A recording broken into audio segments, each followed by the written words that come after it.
Magandang hapon mga minamahal ko mga kabarangay at kapanalig sa barangay Mapulang Lupa. Kamusta po kayo? Ay, parang di masaya dun sa nangyayari mamaya.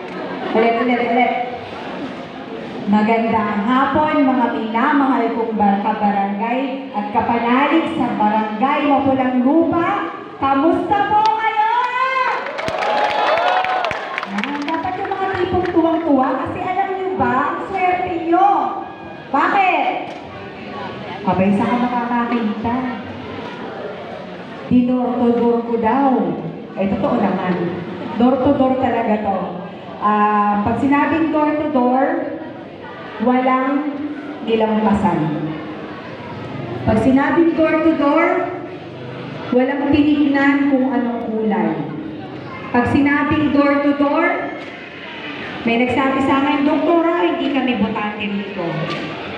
Matitignan mo sila sa mata ng diretsyo at sinabi ko sa kanila, kahit hindi kayo botante rito, kung may ID kayo na nandito at dito nakatayo ang bahay mo, pasok ka.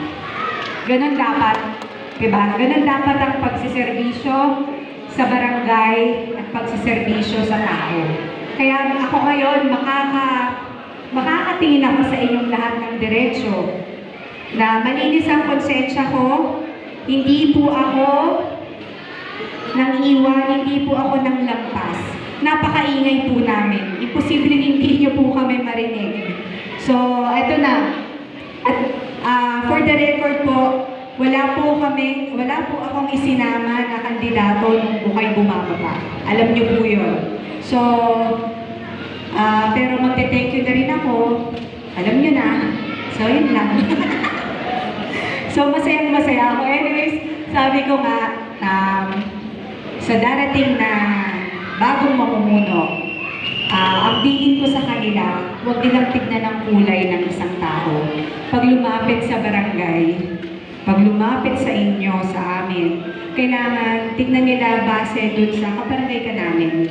At lumapit ka sa amin dahil nagtiwala ka, kahit sabihin mo, naman ako binoto na, huwag matitignan ng gano'n ng tao. Kasi at the end of the day, magkakabarangay tayong lahat at tayo rin ang magtutulungan. So, nagpapasalamat po ako sa inyo sa tiwalang binigay ninyo sa amin. Siyempre, uunahin ko na yung mga taong papasalamatan ko, hindi ito magiging posible kung wala itong mga ito. Siyempre, ang ating pong Speaker of the House. Sino po ba yung Speaker of the House? Yun po yung boss nila, Kong Eric. Siya po ang pinakatatay ng Kongreso, si Speaker Martin Romualdez. Maraming salamat. At siya po, kasama rin po ang ating pong siyempre Pangulong Bongbong Marcos. Dahil ito po ay national government sa pakikipagtulungan ng DSWD. At siyempre, sa ating pong congressman na ikalawang distrito ng Valenzuela, si Congressman Eric Martinez. Maraming salamat. Nung tinanong niya ako na may bababa nga daw ng ayuda, so sabi niya, sino kaya ang bababaan? Eh, tinanong niya ako. Kaya alam mo naman papayaan ko kayo. Taga saan ba ako? Taga saan po ako? Diba? So, yun po yung sinabi ko sa kanya. Kailangan sa atin, diba? Bago mo mahalin ng ibang tao, yung sarili mo muna yung mahalin mo. So, ganun din ang naging pamantayan ko. Bago ko mahalin ng ibang barangay, syempre kailangan mahalin mo ang sarili mong barangay. Tama po? So, kaya nagkita-kita tayo ngayon. So, service deluxe, nag-house to house.